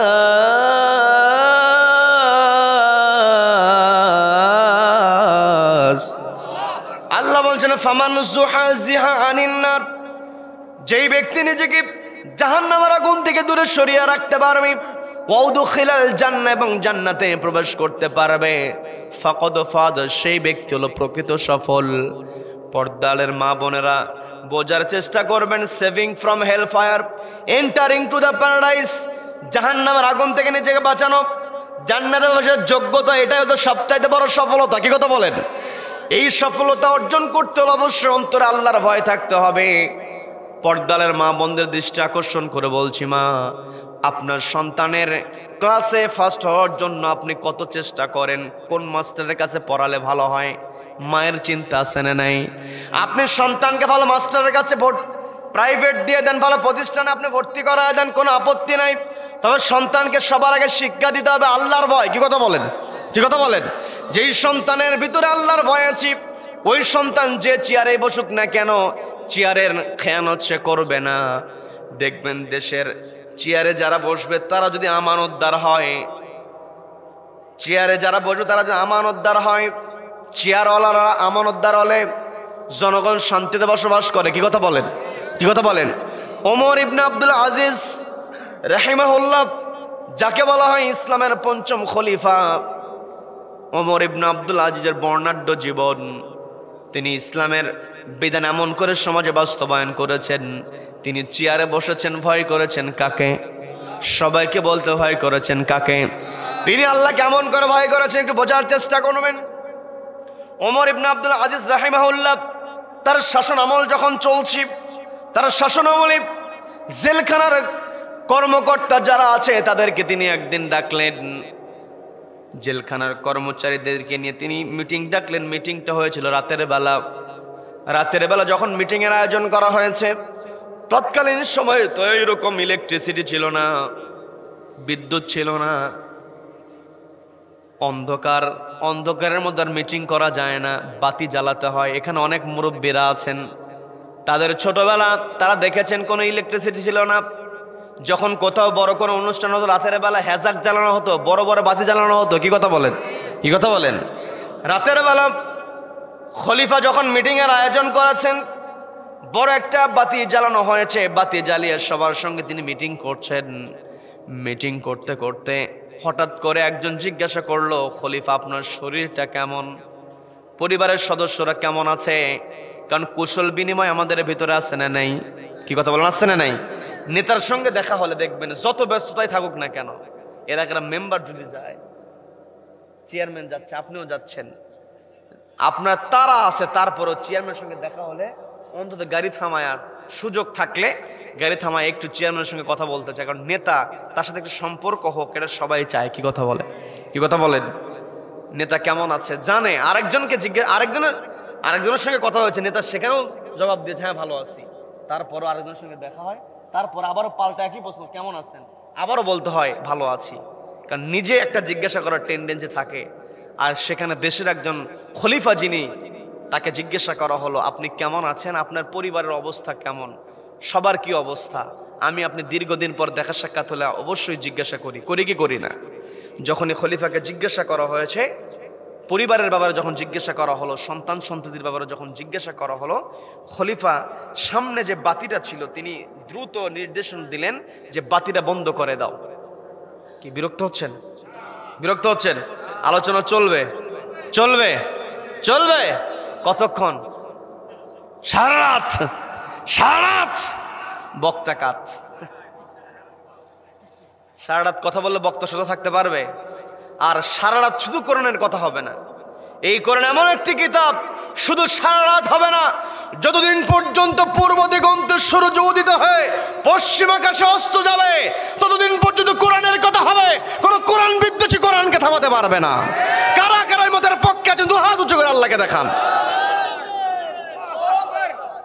নারে তাকবীর, নারে তাকবীর।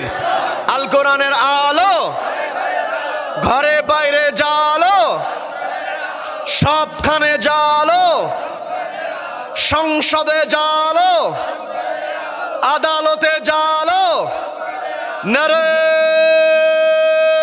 তাকবীর। আল্লাহ আমাদের সকলকে কবুল করেন, বলেন আমিন, বলেন আমিন। সম্মানিত বন্ধুগণ, যে কথা বলতে নিয়েছিলাম, খলিফাকে যখন পরিবারের অবস্থা জানার জন্য, কুশল বিনিময় করার জন্য একজন প্রশ্ন করলেন, প্রশ্ন করার সঙ্গে সঙ্গে যেই বাতিটা জ্বালানো ছিল, খলিফার সঙ্গে সঙ্গে বাতিটা নিভাইয়া দিলেন। নিভাইয়া দিয়া তার কর্মচারীকে বললেন আরেকটা বাতি জ্বালানোর জন্য। বাতি জ্বালানো হলো। একটু পূর্বে যে বাতি জ্বালানো ছিল সেই বাতির আলো ছিল অনেক, পরবর্তীতে খলিফার নির্দেশে পরে যেই বাতিটা জ্বালানো হলো সেই বাতির আলো একেবারেই কম। এই যে ঘটনাটা ঘটলো, যে বাতির আলো বেশি সেই বাতি নিভাইয়া দেওয়া হয়েছে। আরেকজনের মনের মধ্যে কিউরিওসিটি এসেছে, বলছে খলিফা একটু পূর্বে যেই বাতিরা জ্বালানো ছিল সেই বাতির আলো তো বেশি ছিল, আপনি সেই বাতিটা বন্ধ করে আবার যে বাতিটা জ্বালায়া দিলেন এই বাতির আলো তো একেবারেই কম। আপনি তো চাইলে আগের বাতিটা জ্বালায়া রাখতে পারতেন, আগের বাতি নিভায়া দিয়া পরে কম আলোর বাতি আপনি জ্বালালেন। এর হাকিকত কি, উদ্দেশ্য কি জানার আগ্রহ আছে না নাই? আছে না নাই? আপনারা শুনবেন নাকি মোনাজাত দেব? শুনবেন। তবে শোনার পূর্বে আমাকে খোরশেদ ভাই শুরুতেই বলেছিলেন যে হুজুর আপনি ওঠার পরেই যেহেতু আমাদের দ্বিতীয় বক্তা কিছু কালেকশন করেছেন, আপনি যদি একটু বলতেন, আপনার সময় লোকজন অনেকে এসে বসবে, বাইরে ঘোরাঘুরি করছে, আপনি একটু যতটুকু পারেন, যেহেতু এই মাহফিলের আয়োজন করা হয়েছে, এই মাহফিল প্রত্যেক বছর হোক, আমরা চাই কি চাই না? চাই কি চাই না? আমি বেশি সময় নেব না। এখানে কয়েল আছে, কয়েলটা একটু সরাই দেন। আচ্ছা, বেশি সময় নেব না, অল্প সময়। অনেকের নিয়ত থাকে যিনি প্রধান বক্তা হবেন। আসলে প্রধান বক্তা কোরআনের কথা যারা বলে, কোরআনের কথা যারা বলে তারা সবাই প্রধান। কি কথা বলেন? কি কোরআনের কথা যারা বলে তারা কখনো দ্বিতীয় তৃতীয় হতে পারে? কারণ কোরআনের কথা কার কথা? সবাইকে বলতে হবে কার কথা। এখন অনেকে প্রশ্ন করতে পারে, হুজুর আপনার নামের আগে তো প্রধান বক্তা লেখা আছে, তাহলে আপনার নামের আগে প্রধান বক্তা কেন লেখলো? এই প্রধান বক্তা লেখার কারণ আছে না নাই? বলেন, আছে না নাই? আছে। আসলে প্রধান বক্তা বলতে প্রধান সময়, যে সময়টাতে লোকজন একটু বেশি হয় সেই সময়টাতে একজনকে উঠাইয়া দেওয়া হয়, তাকে বলা হয় কি? প্রধান বক্তা। কারণ আমি যদি মাগরিবের পরে আসতাম, আমি যদি মাগরিবের পরে উঠতাম, আপনারা কেউ আসতেন না তো? আসতেন? বলেন আসতেন? আসলেও খুবই কম, ব্যস্ততার জন্য অধিকাংশ মানুষ আসতেন না। এই প্রধান সময় আমাকে একটু উঠায় দেওয়া হয়েছে, এই সময় বেশি মানুষ হবে, ওদের আপনি এসে বসেন। আর যখন মানুষ কম ছিল, এলাকার আশেপাশে যারা ছিলেন তাদেরকে বসায় দিয়েছেন। আসলে প্রধান সময়টা হচ্ছে মুখ্য বিষয়। প্রধান সময় যিনি ওঠেন তাকে বলা হয় প্রধান বক্তা। আর কোরআনের কথা যারা যখনই বলবে তারা তখনই প্রধান, কারণ কোরআনের কথা যারা বলে তারা কখনো দ্বিতীয় তৃতীয় হতে পারে না। কারণ কোরআনের কথা মূলত কার কথা? কার কথা? তো অনেকের নিয়ত থাকে যে প্রধান সময়ে, শেষ সময়ে যারা যিনি কথা বলবেন তার কাছে অনেকে দিতে চায়। এই জন্য আমি ভলেন্টিয়ার ভাইদেরকেও দৃষ্টি আকর্ষণ করব, আমার পূর্বে আপনারা উঠবেন না, সময় আমরা খুব বেশি নিব না, ওঠাউঠির দরকার নেই। আমরা সর্বশেষ আলোচনা যা করেছি এই আলোচনার সারাংশ টেনে সর্বশেষে হাত উঠিয়ে চাইবো কার কাছে? সবাইকে বলবো চাইবো কার কাছে? আল্লাহর কাছে চাইবো। আল্লাহর কাছে চাইলে আল্লাহ দিতে পারে কি পারে না? সবাইকে বলতে পারে কি পারে না? কাজেই আপনারা থাকবেন। আমি ভলেন্টিয়ার ভাইদের দৃষ্টি আকর্ষণ করে বলছি, এই যে রুমাল যাদের কাছে আছে, একটু ভাই ওঠেন।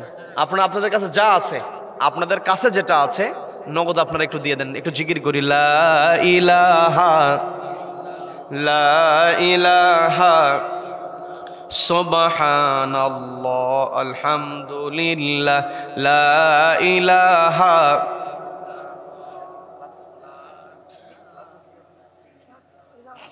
একটু পানি দাও তো একটু। লা ইলাহা সুবহানাল্লাহ আলহামদুলিল্লাহ অল্প দিও। লা ইলাহা ইল্লাল্লাহ সুবহানাল্লাহ আলহামদুলিল্লাহ লা ইলাহা ইল্লাল্লাহ লা ইলাহা ইল্লাল্লাহ আল্লাহ আল্লাহ আল্লাহ আল্লাহ লা ইলাহা ইল্লাল্লাহ সুবহানাল্লাহ আলহামদুলিল্লাহ লা ইলাহা ইল্লাল্লাহ আল্লাহ আল্লাহ সবাই আল্লাহ আল্লাহ আল্লাহ আল্লাহ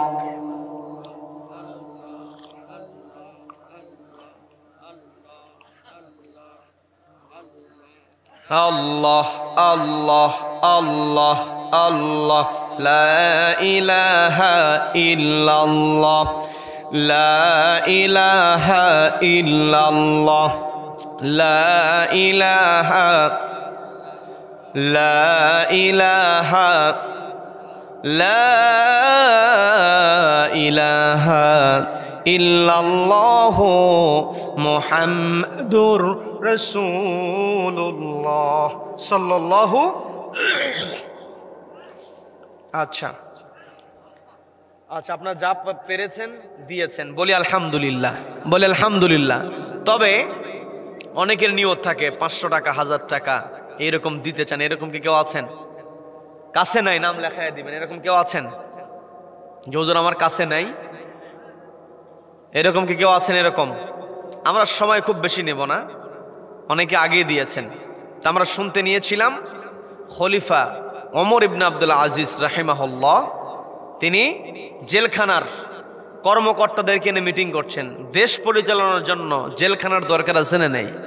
সবাই বলেন আছে না নাই? জেলখানায় থাকা দরকার ভালো মানুষের না খারাপ মানুষের? সবাই বলেন ভালো না খারাপ? খারাপ। জেলখানায় যখন খারাপ মানুষ থাকবে, বুঝতে হবে দেশের মধ্যে ন্যায় বিচার আছে। আর ন্যায় বিচার প্রতিষ্ঠার জন্য আমাকে আপনাকে, জেলখানায় যখন খারাপ মানুষ থাকবে, সমাজে ন্যায় বিচার আছে এটা প্রমাণিত হবে। আর আল্লাহ আমাকে আপনাকে বলেছেন প্রত্যেক জুমায় আমি আপনি যেই আয়াতটা শুনি, ইন্নাল্লাহা ইয়া'মুরু বিল আদলি ওয়াল ইহসান, প্রত্যেক জুমাতে এই আয়াতের তেলাওয়াত। আল্লাহ বললেন নিশ্চয় আল্লাহ অর্ডার দিয়েছেন তোমরা আদালত কায়েম করো। তো জেলখানায় খারাপ মানুষ আছে মানেই দেশের মধ্যে ন্যায় বিচার আছে, কি কথা বলেন? আর জেলখানায় যখন খারাপ মানুষের পরিবর্তে ভালো মানুষকে ধরে ধরে রাখা হয়, বুঝতে হবে দেশের শাসক জালিম, কি কথা বলেন? তবে ভালো মানুষদেরকে আটকিয়ে রেখে জালিমেরা শেষ পর্যন্ত চেয়ারটাকে টিকিয়ে রাখতে পারে না, কি কথা বলেন? কি কথা বলেন? হয়তো জোর করে সাময়িক সময়ের জন্য জোর করে চেয়ারটাকে ধরে রাখা যায়, ভালো মানুষকে বন্দী অবস্থায় রেখে। নমরুদও যে চেয়েছিল তার চেয়ারটাকে পাকাপোক্ত করার জন্য, ইব্রাহিম আলাইহিস সালাতু ওয়াস সালামকে অগ্নিকুণ্ড পর্যন্ত নিক্ষেপ করেছিল, শেষ পর্যন্ত নমরুদ তার চেয়ার রক্ষা করতে পেরেছিল? পারে নাই। ফেরাউন তো মুসা আলাইহিস সালাতু ওয়াস সালামকে থামিয়ে দেওয়ার জন্য লক্ষ লক্ষ শিশু সন্তানকে হত্যা করেছে, কিন্তু শেষ পর্যন্ত সে তার চেয়ারটাকে রক্ষা করতে পারে নাই। আব্রাহা বিশাল বড় হস্তি বাহিনী নিয়ে এসেছিল, কাবা ঘরে আক্রমণ করেছিল, শেষ পর্যন্ত কাবা ঘরে আক্রমণ করতে পারে নাই। বরং রব্বুল আলামিন ছোট্ট ছোট্ট পাখি পাঠায়া দিলেন, একদম ছোট্ট ছোট পাখি, মটর দানার মতো একেবারে ছোট্ট ছোট পাথরকুচি উপর থেকে ছেড়ে দিল। আব্রাহার বিশাল হস্তি বাহিনী ধ্বংস, একেবারে চিবানো ঘাসের মতো হয়ে গিয়েছিল, কি কথা বলেন? কি কথা বলেন? এই যে দেখেন যে জালিমগুলোর কথা বললাম, এই জালিমগুলো আল্লাহ জালিমদেরকে ধ্বংস করে দেওয়ার জন্য আল্লাহ বড় কোনো শক্তি পাঠান নাই। কিন্তু নমরুদকে মারলেন ল্যাংড়া মশা দিয়া, আব্রাহাকে মারলেন ছোট্ট ছোট্ট পাখি দিয়া। আবার আবু জেহেল, এই কোরআন সামনে নিয়ে বসেছি, আবু জেহেল নবীজিকে সবচাইতে বেশি কষ্ট দিয়েছে, কোরআনের বিরোধিতা করেছে। আবু জেহেল তো নেতা ছিল, শুধু নেতা ছিল না, ও ছিল নেতাদেরও নেতা, কি কথা বলেন? তো বড় নেতা যে, সে বড় নেতাকে সাইজ করার জন্য আল্লাহ চাইলে তো বড় কোনো মুজাহিদকে দিয়া ওই বদরের প্রান্তের আবু জেহেলকে আল্লাহ সাইজ করতে পারতেন, কিন্তু আল্লাহ তা না করে ছোট্ট ছোট্ট দুজন বালক, দুই ভাই মাআজ এবং মুআওয়াজ, দুইজনের দ্বারা ওই শক্তিশালী ক্ষমতাধর আবু জেহেলকে আল্লাহ নাস্তানাবুদ করেছিলেন, কি কথা বলেন? তার মানে আল্লাহ যদি কারো কাছ থেকে ক্ষমতা কেড়ে নিতে চান, কোন জালিম যখন সীমা অতিক্রম করে, ওই জালিমের ক্ষমতা কেড়ে নেওয়ার জন্য ওয়াতানজিউল মুলকা মিম্মান তাশা, আল্লাহ যার কাছ থেকে ইচ্ছা ক্ষমতা কেড়ে নিতে পারেন। আর ক্ষমতা কেড়ে নেওয়ার জন্য আল্লাহর বড় কোনো শক্তির প্রয়োজন হয় না, কি কথা বলেন? কি কথা বলেন? ফেরাউনের ইতিহাস আমরা জানি, বড় শক্তি সেখানে ছিল না। নমরুদের ক্ষেত্রে বড় শক্তি সেখানে যায় না, আবু জাহেলের ক্ষেত্রে ছোট ছোট বাচ্চা, আব্রাহার ক্ষেত্রে ছোট ছোট পাখি। এগুলো তো আমরা ইতিহাস আমরা শুনেছি, আমরা জেনেছি, কিন্তু আমরা দেখি নাই। কিন্তু সর্বশেষ বাংলাদেশে আমরা ইতিহাসের সাক্ষী হয়েছি। এই দেশে দীর্ঘ 15টা বছর জুলুম নির্যাতন করেছে, অত্যাচারের স্টিম রোলার চালিয়েছে, আয়নাঘর পর্যন্ত তৈরি করেছে, দেশের প্রত্যেকটা প্রশাসনের জায়গায় নিজের পছন্দের লোককে বসাইয়েছে। কোনো প্রমোশন দিতে গেলে 14 গোষ্ঠীর হিসাব নিয়ে তারপরে প্রমোশন দিয়েছে। কি কথা বলেন? প্রত্যেকটা জায়গায় নিজের পছন্দের লোক, তারপরও শেষ পর্যন্ত ক্ষমতাকে টিকিয়ে রাখতে পারে নাই। আমরা তো অনেক সময় হতাশা নিয়ে বলেই ফেলতাম, এই শেখের বেটি না মরা পর্যন্ত কেউ নামাতে পারবে না। কি কথা বলেন? বলি না আমরা? অনেক সময় হতাশ হয়ে গিয়েছি, কিন্তু রব্বুল আলামিন এমন একটা কাজ করে দিলেন, নিরস্ত্র ছাত্র জনতাকে আল্লাহ এমনভাবে সামনের কাতারে দিলেন। কোনো অস্ত্রধারী ইউনিটকে আল্লাহ সামনের কাতারে দেন নাই, বড় কোনো দলকে আল্লাহ সামনের কাতারে দেন নাই। নিরস্ত্র ছাত্র জনতাকে আল্লাহ এমন করে সামনের কাতারে দিলেন, ওই লেডি ফেরাউন পালাতে বাধ্য হয়েছে। কি কথা বলেন? তার মানে জেলখানায় ভালো মানুষকে, জেলখানায় ভালো মানুষকে ধরে রেখে শেষ পর্যন্ত ক্ষমতা টিকিয়ে রাখা যায় না, কারণ সকল ক্ষমতা আল্লাহু আলা কুল্লি শাইইন কাদির, সকল শক্তি ক্ষমতার উৎস একজন, তিনি কে? সবাইকে বলতে হবে তিনি কে? সেই আল্লাহকে ভয় করতে হবে। সে আল্লাহর ভয় যখন আপনার অন্তরে থাকবে, আমি আপনি তখন আমানতদার হতে পারবো, আমি আপনি দায়িত্বশীল হতে পারবো। আমি যেই কথা বলতে নিয়েছিলাম, ওমর ইবনে আব্দুল আজিজ রাহিমাহুল্লাহ যখন বড় বাতিটা নিভায়া দিয়া ছোট্ট বাতি জ্বালায়া দিলেন, ছোট্ট বাতি জ্বালানোর পরে যখন প্রশ্ন করা হলো, আপনি তো চাইলে বড় বাতিটা জ্বালিয়ে রেখে কথা বলতে পারতেন, কিন্তু সেই বাতিটা ছোট বাতি আপনি জ্বালিয়ে দিয়েছেন, কারণটা কি? ওমর ইবনে আব্দুল আজিজ রাহিমাহুল্লাহ বললেন, তোমরা তো খেয়াল করো নাই কোন কারণে আমি ওই বাতিটা নিভিয়ে দিয়েছি। কারণ ওই বাতিটা আমার ব্যক্তিগত অর্থের যোগান দিয়ে নয়, আমি তোমাদেরকে রেখেছি রাষ্ট্রীয় কাজে, আমি তোমাদের সঙ্গে মিটিং করছি, রাষ্ট্রীয় কোষাগার থেকে এই বাতিটা আমাকে সরবরাহ করা হয়েছে। রাষ্ট্রীয় কাজের জন্য যেই বাতি আমাকে দেওয়া হয়েছে, সেই বাতি জ্বালিয়ে আমাকে প্রশ্ন করা হয়েছে ব্যক্তিগত বিষয়, আমার শরীরের অবস্থা, আমার পরিবারের অবস্থা জানার জন্য যখন প্রশ্ন করা হয়েছে, আমি চিন্তা করে দেখলাম এটা তো আমার ব্যক্তিগত প্রশ্ন। রাষ্ট্রীয় কোষাগার থেকে সরবরাহকৃত বাতি জ্বালিয়ে যদি আমি আমার ব্যক্তিগত কথাগুলো শেয়ার করি, আর কিয়ামতের ময়দানে মালিক ইয়াউমিদ্দিন বিচার কায়েম করবেন একজন, তিনি কে? সবাইকে বলতে হবে তিনি কে? তিনি বলছেন কিয়ামতের ময়দানে আল্লাহ যদি আমাকে প্রশ্ন করেন, রাষ্ট্রীয় কাজে ব্যবহার করার জন্য যেই বাতি তোমাকে দেওয়া হয়েছে, সেই বাতি তুমি ব্যবহার করে নিজের ব্যক্তিগত তথ্য শেয়ার করেছো, ব্যক্তিগত কুশল বিনিময় করেছো, তোমার কাজটা ঠিক হয় না, এই প্রশ্ন যদি আল্লাহ আমাকে করেন, আমি আমানতের খেয়ানত করেছি, আল্লাহ যদি আমাকে এই আমানতের ব্যাপারে কোনো প্রশ্ন করেন, আমি তো জবাব দিতে পারবো না। তাই আমি আমার সামনে রাষ্ট্রীয় কোষাগার থেকে যেই বাতিটা সরবরাহ করা হয়েছে, ওই বাতিটা নিভাইয়া দিয়া আমার ব্যক্তিগত ছোট্ট বাতিটা জ্বালাইয়া দিয়েছি। সুবহানাল্লাহ, সুবহানাল্লাহ। এগুলো হয়েছে একমাত্র কাকে ভয় করে? সবাইকে বলতে হবে কাকে ভয় করে? এই পৃথিবীতে আমরা এসেছি, আমাদের একটাই লক্ষ্য হবে, আমি আপনি, আমার আপনার পরিচয়। আজকের আলোচনায় যে মূল থিম আমাকে আপনাকে বুঝতে হবে, সেটা হলো আমি আপনি কার গোলাম। সবাইকে বলতে হবে কার গোলাম? আমার আপনার পরিচয়, আমি আপনি আল্লাহর গোলাম।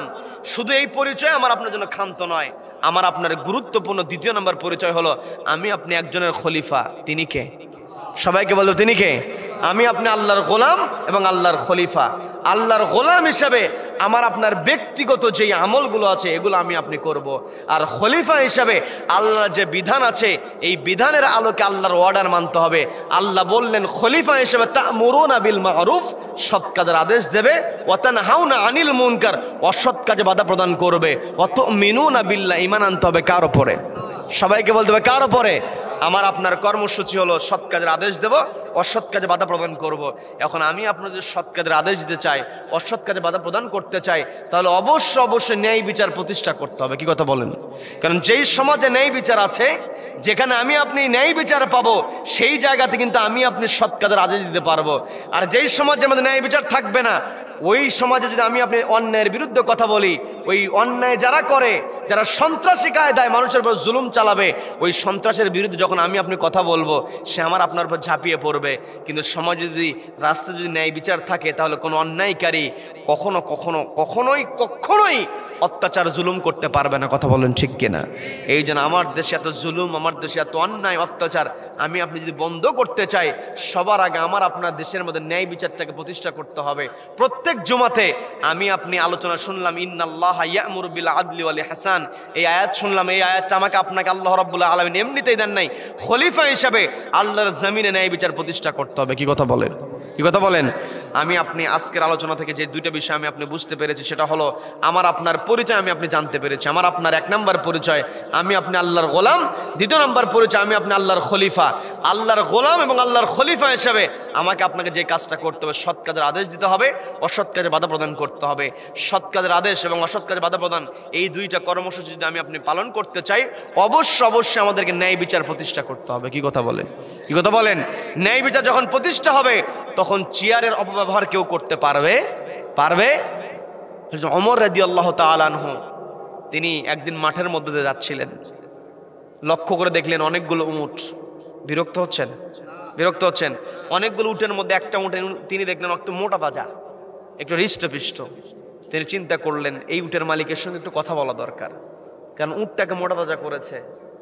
এর কাছ থেকে থিওরিটা নিয়ে যদি জনগণকে জানাতে পারি, তাহলে আমার জনগণ উপকৃত হবে। কারণ যারা ন্যায় বিচার কায়েম করবে, চেয়ারটাকে আমানত মনে করবে, তারা নিজের সম্পত্তি গড়ার চিন্তা করবে না, তারা সবসময় চিন্তা করবে জনগণকে নিয়ে। কি কথা বলেন? তিনি তার কর্মচারীদেরকে অর্ডার দিয়ে বললেন, দেখো তো ওই উটের মালিকটাকে, তার কাছ থেকে পদ্ধতি শিখে নিয়ে জনগণকে আমি জানাবো, একটু খোঁজ নিয়ে দেখো মালিকটাকে। তথ্য নিয়ে তার সামনে হাজির হয়ে বলছে, আপনি উটের মালিকের কথা আমাদেরকে বলেছেন খোঁজ নেওয়ার জন্য, অথচ উটের মালিক তো আপনার বাড়ির মধ্যেই আছে। আমার বাড়িতে মানে? এই উট তো আপনার ছেলের উট। যখন এই ছেলের উট বলা হলো, ছেলেকে তিনি ডাক দিলেন, ডাক দিয়ে বলছেন, তোমার উট আমি দেখছি মাঠের মধ্যে, উটটাকে আমি মোটা তাজা দেখেছি, তুমি তো মনে হয় উটটার লালন পালন ভালোই করো, পরিচর্যা ভালো করো, অন্যান্য সকল উটের চাইতে তোমার উটটাকে মোটা তাজা দেখা গেছে। তুমি কেমন করে পরিচর্যা করো, কেমন করে লালন পালন করো, আমাকে একটু জানাও, তোমার কি কৌশল আছে? ছেলে জবাব দিয়ে বলছে, আমি তো তেমন কোনো কৌশল অবলম্বন করি না, আমি এক্সট্রা কোনো যত্ন নেই না অন্যান্য মানুষের মতো। আমি তো কি করি, সকালবেলা উটটাকে মাঠে ছেড়ে দেই, সন্ধ্যাবেলা আমি উটটা ঘরের মধ্যে উঠায় দেই, অতিরিক্ত কোনো পরিচর্যা আমি করি না। এই কথা যখন বলা হলো, ওমর ছেলের জবাবে সন্তুষ্ট হলেন না। আবার তিনি চিন্তা করলেন, আমার ছেলে তো আমার কাছে মিথ্যা কথা বলবে না। ছেলের জবাব নিয়ে তিনি কিছুই বললেন না। অধিকতর অ্যাক্টিভ যারা আছে, ডিটেকটিভ গোয়েন্দাকে ডাক দিয়ে বলছেন, তথ্য নিয়ে দেখো তো আমার ছেলে বলেছে অতিরিক্ত খাতির যত্ন করে না, অতিরিক্ত কেয়ার করে না, অথচ মোটা হয়েছে। এটা তো সহজে মেনে নেওয়া যায় না, খবর নিয়ে একটু আমাকে জানাও। যখন অধিকতর অভিজ্ঞ গোয়েন্দাকে দায়িত্ব দেওয়া হলো, তিনি তথ্য নিয়ে হাজির হয়ে বলছেন, আপনার ছেলে তথ্য শেয়ার করেছে, আসলে সে অতিরিক্ত কোনো কেয়ার করে না, যত্ন নেয় না। তাহলে মোটা তাজা হওয়ার কারণটা কি? বলে কারণ হলো আপনার ছেলে যখন মাঠের মতো উটটা ছেড়ে দেয়, খলিফার পুত্রের উট হওয়ার কারণে রাখালেরা যেই জায়গাতে ভালো ঘাস আছে সেখান থেকে ঘাস খাওয়ার সুযোগ করে দেয়। বিশেষ করে যখন পানি পান করানো হয়, পানি পান করানোর সময় খলিফার পুত্রের উট হওয়ার কারণে খলিফার পুত্রের উটকে সবার আগে পানি পান করায় দেয়। এই যে ঘাস খাওয়ার ক্ষেত্রে, পানি পান করার ক্ষেত্রে এক্সট্রা সুবিধা দেওয়া হয়, যার কারণে উটটা মোটা তাজা হয়েছে। যখন খলিফাকে এই কথা জানানো হলো, সঙ্গে সঙ্গে তিনি ছেলেকে ডাক দিলেন, ডাক দিয়ে বলছে, দ্রুত তুমি তোমার উটটাকে বিক্রি করে দেবে। একটা বর্ণনায় পাওয়া যায় 3 দিন সময় বেঁধে দেওয়া হলো, 3 দিনের মধ্যে তুমি তোমার উটটাকে বিক্রি করবে। যখন তুমি তোমার উটটা বিক্রি করবে, উটটা বিক্রি করার সময় সবচেয়ে দুর্বল যে উট আছে সে উটের দামটাও জেনে নেবে। তোমার উট বিক্রি করে দুর্বল উটের দামটা জেনে আমার সামনে হাজির হবে। ছেলে উটটাকে বিক্রি করে দিয়েছেন, পিতার সামনে যখন হাজির হয়েছেন জিজ্ঞাসা করলেন, উট বিক্রি করেছে? বলে হ্যাঁ বিক্রি করেছে। কত? বলে এত মুদ্রা। তোমাকে যে বলেছিলাম সবচেয়ে দুর্বল উটের দামটাও শোনার জন্য বলে শুনেছি। কত বলে এত? তাহলে তোমার উটের দাম থেকে ওই দুর্বল উটের দামটা বিয়োগ করো, অতিরিক্ত যেই মুদ্রা হয়েছে রাষ্ট্রীয় কোষাগারের মধ্যে জমা দিয়ে দাও। বলেন আল্লাহু আকবার। এতক্ষণ ছেলে কোনো কথা বলেন নাই, পিতা যা বলেছেন তাই শুনেছেন। এই সময় এখন সন্তান বলছি, আপনি আমাকে উট বিক্রি করতে বলেছেন, উট আমি বিক্রি করেছি। কম দামে উটের দাম শুনতে বলেছেন, শুনে এসেছি। এই যে অতিরিক্ত মুদ্রা যেটা হয়েছে সেটা আপনি রাষ্ট্রীয় কোষাগারে আমাকে জমা দিতে বলেছেন, জমা দিতে আমার কোনো আপত্তি নাই। তবে আমার একটা আগ্রহ, সেটা হলো এই যে অতিরিক্ত মুদ্রাগুলো আপনি আমাকে রাষ্ট্রীয় কোষাগারে জমা করতে বলেছেন, এর কারণটা কি? হযরত ওমর রাদিয়াল্লাহু তাআলা জবাব দিয়ে বলছেন, তুমি তো বলেছো তোমার উটের জন্য তুমি এক্সট্রা কোনো কেয়ার করো না, যত্ন করো না। তোমার এই যখন তুমি মাঠের মধ্যে ছেড়ে দিয়েছো, রাখালেরা খলিফার পুত্রের উট হওয়ার কারণে ঘাস খাওয়ার ক্ষেত্রে সুবিধা দিয়েছে, পানি পান করার ক্ষেত্রে সুবিধা দিয়েছে। এই যে খলিফা, তুমি আমার পুত্র হওয়ার কারণে আর উটটা খলিফার পুত্রের হওয়ার কারণে উট যে অতিরিক্ত সুবিধা নিয়েছে, কিয়ামতের ময়দানে আল্লাহ যদি আমাকে প্রশ্ন করেন, তুমি খলিফার চেয়ারে বসে উটকেও পর্যন্ত সুবিধা দিয়েছো, এই যে সুবিধা তুমি দিয়েছো, এখন তোমার শাস্তি কি হতে পারে তুমি বলো? তুমি যে এই তোমার চেয়ারের অপব্যবহার করেছো, খলিফা হওয়ার যেই প্রভাব তুমি খাটিয়েছো, জানার পরও তুমি কোনো পদক্ষেপ নাও নাই। আমাকে আল্লাহ যদি এমন করে প্রশ্ন করেন, আমি ওমর তো বিন্দু পরিমাণ জবাব দিতে পারবো না। বলেন আল্লাহু আকবার, বলেন আল্লাহু আকবার। তার মানে যখন সমাজে ন্যায় বিচার প্রতিষ্ঠা হবে, কে খলিফা আর কে প্রজা এগুলোর কোনো বাছ বিচার হবে না। কারণ আল্লাহর কাছে কে ফর্সা কে কালো, কে ধনী কে গরিব, এগুলো আল্লাহর কাছে সিদ্ধান্ত নয়। আল্লাহর কাছে সম্মানিত সেই হতে পারে, ইন্না আকরামাকুম ইনদাল্লাহি আতকাকুম। এই যে সামনে রমজান মাস আসছে, তাকওয়ার মাস আমরা বলি, কি কথা বলেন? কি কথা বলেন? তাকওয়ার মাস আমি আপনি বলি। আতকাকুম, তোমাদের মধ্যে যার তাকওয়া যত বেশি সে আমার কাছে তত সম্মানিত বেশি। তার মানে কে খলিফার চেয়ারে বসেছে আর কে জমিতে কাজ করছে এগুলো আল্লাহ দেখবেন না। আল্লাহ দেখবেন কে আমাকে কত বেশি ভয় করলো। কি কথা বলেন? কি কথা বলেন? এই জন্য আল্লাহর ভয় আমার আপনার অন্তরে থাকতে হবে। আমি শুরুতেই বলেছিলাম, ইমানদার বান্দা এক নম্বরে ওয়াজিলাত কুলুবুহুম, আল্লাহর নাম শোনার সঙ্গে সঙ্গে অন্তরটা কেঁপে উঠবে। এর দ্বারা বোঝা যায় ইমানদার বান্দার এক নম্বর বৈশিষ্ট্য হবে, ইমানদার বান্দা ভয় করবে কাকে? সবাইকে বলতে, ভয় করবে কাকে? আল্লাহকে। আমি আপনি যখন ভয় করব, তখন আমি আপনি আল্লাহর ইবাদত করব। আল্লাহকে আমি আপনি যখন ভয় করব, আল্লাহর খলিফা হিসেবে ন্যায় এবং ন্যায়ের পক্ষে থাকবো, অন্যের বিপক্ষে দাঁড়াবো। যদি আমি আপনি আল্লাহকে ভয় করি, অন্যায়কারী যত বড় শক্তিশালী হোক না কেন, আল্লাহকে যে ভয় করে অন্যায়কারীকে সে কখনো ভয় করতে পারে। এই জন্য আমি আপনি যখন আল্লাহকে ভয় করব, আল্লাহর খলিফা হিসেবে সৎ কাজের আদেশ দেওয়া, অসৎ কাজে বাধা প্রদান করা আমার আপনার জন্য সহজ হয়ে যাবে। কি কথা বলেন? কি কথা বলেন? এই পৃথিবীতে আমি আপনি সৎ কাজের আদেশ, অসৎ কাজে বাধা প্রদান, এই দুইটা হুকুম যদি মানতে চাই, আমাকে আপনাকে দুইটা শ্রেণীর মধ্যে থাকতে হবে। সবাইকে বলতে হবে কয়টা শ্রেণী? সবাই বলেন কয়টা শ্রেণী? হয় নেতৃত্ব দিতে হবে অথবা আনুগত্য করতে হবে। কি কথা বলেন? সৎ কাজের আদেশ যদি আমরা করতে চাই, তাহলে আমাদেরকে দুইটা ক্যাটাগরির মধ্যে থেকে ঐক্যবদ্ধ হয়ে, আল্লাহ তো বললেন কুনতুম খায়রা উম্মাহ, তোমরা জাতি হয়ে কি করো? কাজ করো। জাতি হয়ে তোমরা ভালো হও, তোমরা উত্তম হতে পারবে। উম্মাহ হতে হবে, একত্রিত হতে হবে। যখন আমি আপনি একত্রিত হব, উম্মাহ হব, সেই উম্মার মধ্যে নেতৃত্বের জায়গায় কিন্তু কাউকে না কাউকে বসাতে হয়। কি কথা বলেন? কেউ নেতৃত্ব জায়গায় বসবে, কেউ আনুগত্যের জায়গায় বসবে। হয় নেতৃত্ব অথবা আনুগত্য। অনেকে আবার আছে বলে যে না, আমি নেতামির মধ্যেও নাই, তার পিছনে যাওয়ার মধ্যে না, আমি আমার মতো করে চলি। এমন কথা বলার লোক আছে না নাই? আছে না নাই? কিয়ামতের ময়দানে আল্লাহ ডাকবেন, ইয়াউমা নাদউ কুল্লা উনাসিম বিইমামিহিম। কিয়ামতের ময়দানে প্রত্যেকটা মানুষকে ডাকা হবে ইমাম ধরে ধরে। তার মানে আমার আপনার ইমাম বানানোর দরকার আছে না নাই? আছে না নাই? তবে ইমাম বানাতে হবে, আনুগত্য করতে হবে। আমাকে আপনাকে আল্লাহ যদি নেতৃত্বের চেয়ারে বসায়, নেতৃত্বের জায়গায় যদি আমি আপনি যেতে পারি, আমাকে আপনাকে মেনে চলতে হবে একটি কিতাব। সেই কিতাবের নাম কি? সবাইকে বলতে হবে কিতাবের নাম কি? আর আমি আপনি যদি নেতৃত্বের জায়গায় যেতে না পারি, আমার আপনার আনুগত্য করতে হবে ওই সমস্ত নেতাদের, যে সমস্ত নেতাদের মধ্যে থাকবে একটি কিতাবের বৈশিষ্ট্য। সেই কিতাবের নাম কি? সবাইকে বলতে কিতাবের নাম কি? আয়েশা সিদ্দিকা রাদিয়াল্লাহু তাআলা আনহাকে বলা হলো, নবীজির আদর্শ সম্পর্কে একটু বলুন। আয়েশা সিদ্দিকা রাদিয়াল্লাহু তাআলা জবাব দিয়ে বলছেন, আয়েশা সিদ্দিকা রাদিয়াল্লাহু তাআলা আনহা বলছেন, কানা খুলুকুহুল কোরআন, নবীজির চরিত্র হলো, নবীজির আদর্শ হলো গোটা কোরআন। বলেন না সুবহানাল্লাহ।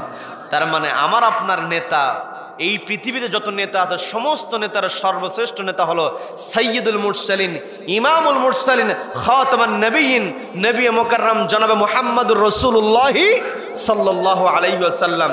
নবীজি হলেন সকল নেতার নেতা। তার মানে আমি আপনি যখন নেতা নির্বাচন করব দেখতে হবে যে আমাদের সর্বশ্রেষ্ঠ নেতা নবীজির বৈশিষ্ট্য কোন নেতার মধ্যে আছে। যেই নেতার মধ্যে নবীজির বৈশিষ্ট্য আছে সেই নেতাই কেবল মুসলমানের নেতা হতে পারে। কথা বলেন ঠিক কিনা? কাজে আমাকে আপনাকে পৃথিবীতে চলতে হবে, আমি আপনি ভালো কাজের দিকে যাব। আল্লাহ তো আরো ক্লিয়ার করে বললেন সূরা নিসার মধ্যে, আল্লাহ বলছেন মাইয়াশফা শাফাআতান হাসানা, যেই ব্যক্তি ভালো কাজে সুপারিশ করবে ইয়াকুল্লাহু নাসিবুম মিনহা, তাকে ভালো কাজ সরাসরি করবে না কিন্তু ভালো কাজের সুপারিশ করবে, ভালো ব্যক্তিকে সুপারিশ করবে। ইয়াকুল্লাহু নাসিবুম মিনহা, নিজে সরাসরি ভালো কাজ না করলেও ভালো কাজের সুপারিশ, ভালো ব্যক্তিকে সুপারিশ করার কারণে আল্লাহ আমলনামায় সব যুক্ত করে দেন। বলেন না সুবহানাল্লাহ। ওয়া মান ইয়াশফা শাফাআতান সাইয়্যা, যেই ব্যক্তি খারাপ কাজ করবে, সরাসরি খারাপ কাজ করবে না কিন্তু ইয়াশফা শাফাআত করবে সাইয়্যাতান, খারাপ কাজে, নিজে সরাসরি খারাপ কাজ করবে না, খারাপ কাজে সহযোগিতা করবে, খারাপ কাজে সুপারিশ করবে, খারাপ ব্যক্তির সুপারিশ করবে, ইয়াকুল্লাহু কিফলুম মিনহা, তার আমল নামায় গুনাহ যুক্ত হবে। বলেন নাউযুবিল্লাহ। তার মানে স্পষ্ট আয়াত। আপনারা সূরার নাম জেনে নেন, 4 নম্বর সূরা। সবাইকে বলতে হবে কত নম্বর সূরা? আর একটা পরিচয় আছে সূরা নিসা, মহিলাদের নামে যে সূরাটা আছে, আয়াত নাম্বার 85 নম্বর আয়াত। আপনাদের ঘরে যাদের বাংলা অনুবাদ কোরআন আছে, তাফসীর পুরোটা লাগবে না, বাংলা অনুবাদ যাদের কোরআন আছে বাংলা অনুবাদটা পড়বেন। আল্লাহ স্পষ্ট বলছেন ভালো কাজে সুপারিশ করো, সওয়াব আছে। খারাপ কাজে সুপারিশ করবে, তুমি খারাপ কাজ করবে না, খারাপ কাজে সুপারিশ করার কারণে তোমার আমল নামে গুনাহ যুক্ত হবে। তাহলে গুনাহ যদি আমল নামায় থাকে তাহলে যেতে হবে কোথায়? জাহান্নামে। তো কাজেই আমি আপনি নিজেকে এমনভাবে পরিচালনা করব সব সময় তা'মুরুনা বিল মা'রুফ, সৎ কাজের আদেশ দেব, ওয়া তানহাউনা আনিল মুনকার, অসৎ কাজে বাধা প্রদান করব, আল্লাহর ইবাদত করব, খলিফা হিসেবে সৎ কাজের আদেশ অসৎ কাজে বাধা প্রদান করব। এই আমল রব্বুল আলামিন আমাদের বাস্তব জীবনে বাস্তবায়ন করার তৌফিক দান করুন। বলেন আমিন, বলেন আমিন।